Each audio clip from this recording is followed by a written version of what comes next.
You know what's so crazy about that video is it's hard. You can't even tell specifically who those guys are, like what terror group they are. You don't know if they're Nigerian. You don't know if they're Nigerian. You don't know if they're Burkinabe. You don't know if they're Malian. You don't know where the fuck they're from because that you saw the white guy in the helicopter. You saw the military guy too with his face covered. They typically go after. Excuse me. Sorry, that was booty call. But yeah, like I'm saying, these guys, the white, they possibly Israeli, could be French, but they typically go after the same tech. Like I don't know how to explain it.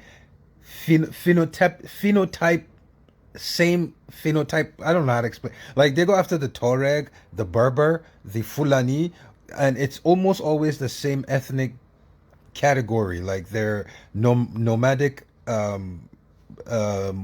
conservative Muslim groups that I don't know. But yeah, you saw that shit. White man with his helicopter landed in the woods in Africa in the jungle to go meet up with his terror group that is funding to cause problems in Africa. Nigeria has the third or fourth best air force in Africa. We have enough planes, enough fighter jets, enough pilots to tear shit up, to rid those people, to send those people to their makers. Nigerian government won't do anything about it because the Nigerian government is in on it.